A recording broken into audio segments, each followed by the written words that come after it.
হলো নবদিগন্ত, কাটবে এবার তিমির রাত। মোহাম্মদিয়া মিশনের সাথে রাখলাম আজ হাতে হাত। সম্মানিত সভাপতি, মিশনের পরিচালক বৃন্দ, উপস্থিত সুধীগণ, প্রধান অতিথি এবং আমার সামনে উপবিষ্ট শ্রদ্ধেয় অভিভাবক অভিভাবিকা এবং আমার প্রিয় ছাত্রছাত্রীবৃন্দ, আসসালামু আলাইকুম। আজ মোহাম্মদিয়া মিশনের শুভযাত্রা লগ্নে উপস্থিত হতে পেরে আমি অত্যন্ত আনন্দিত। একটি জাতির মেরুদণ্ড হলো শিক্ষা, আর সেই শিক্ষার আলোকবর্তিকা ছড়িয়ে দিতে এই মিশনের পথচলা শুরু আজ থেকে। মুসলিম বিজয় ও শান্তির অন্যতম নিয়ামক হচ্ছে ইলম, অর্থাৎ জ্ঞান। এটা অসম্ভব যে আল্লাহ এমন জাতিকে ক্ষমতা দেবেন যারা অজ্ঞ ও মূর্খ। গভীরভাবে কোরআন যারা পাঠ করেন তারা এই বিষয়ে অবগত আছেন যে আল্লাহ পাক রাব্বুল আলামিন কোরআনের বিভিন্ন আয়াতে শিক্ষার যে গুরুত্ব, শিক্ষার যে মাধুর্য, সেটাকে ব্যাখ্যা করেছেন। এমনকি আল্লাহ পাক কোরআনের অবতীর্ণ প্রথম আয়াতে জ্ঞান অর্জনের প্রতি উৎসাহ ও নিদর্শনা দিয়েছেন। তিনি বলেছেন তিনার প্রিয় সাথী আমাদের প্রফেট মোহাম্মদ সাল্লাল্লাহু আলাইহি সাল্লামকে, ইকরা, পড়ো হে নবী তোমার আল্লাহর নামে যিনি সৃষ্টি করেছেন। তাই এখান থেকে আমরা বুঝতে পারছি যে আমাদের রব্বুল আলামিন তিনি শিক্ষাকে কতটা গুরুত্ব দিয়েছেন।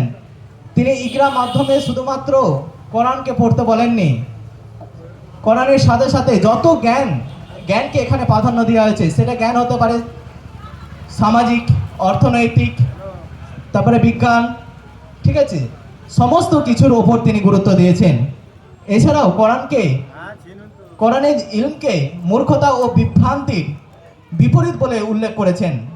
যে সমস্ত কুসংস্কার আছে সেই কুসংস্কারের বিরুদ্ধে কোরআন সর্বদাই কথা বলে থাকে।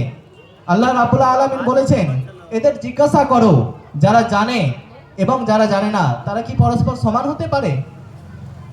কোরআনের বিভিন্ন আয়াতকে আমরা যদি অ্যানালাইসিস করি তাহলে আমরা বুঝতে পারবো যে শিক্ষার বা জ্ঞানের কতটা আল্লাহ পাক রাব্বুল আলামিন আমাদেরকে সচেতন করেছেন এবং জ্ঞানের প্রতি, ইলমের প্রতি আমাদেরকে ধাবিত করতে বলেছেন।